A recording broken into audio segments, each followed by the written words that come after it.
bizim aksiyamızın əsas şüarı jurnalistlərin həbs olunmasıdır, siyasi məhbuslardır və xüsusən bu günləri 8 jurnalist qadının azad olunması çağırışı edirik.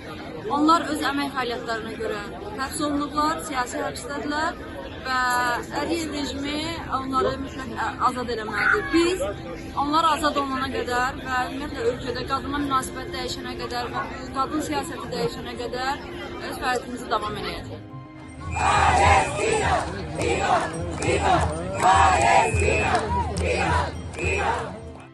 Biz feminist olaraq hər zaman küçələrin bizim üçün hür olmağından danışırdıq və bizim üçün məkanların hür olmağından danışırdıq və biz hansı şərtdə olmağımızdan asılı olmayaraq yenə də feminist olaraq öz ideyalarımızı inkişaf elətdirə bilərik, öz ideyalarımızı təmsil edə bilərik müxtəlif məkanlarda, Bakı küçələrində, Bakıya aid sosial media kanallarında, eyni zamanda başqa bir şəhərdə, yəni feminist olmaq həm də səni başqa feministlərlə eyni ortaq dəyərləri bölüşdüyünü deməkdir və biz bugün buradakı feminist dostlarla bir yerdə yeriyəcəyik.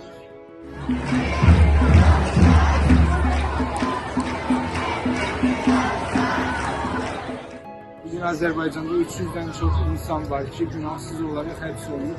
Niyə bu insanlar söz deyiblər, niyə bu insanlar jurnalistlər, haradasa ölkənin problemini yazırlar. Ölkədən deyirlər, kənarda danışmaq olmaz. Əgər ölkədən kənarda danışılırsa, bu hər hansı bir xəyanət kimi görünür. Amma ölkənin içində danışmağı qoyulurlar.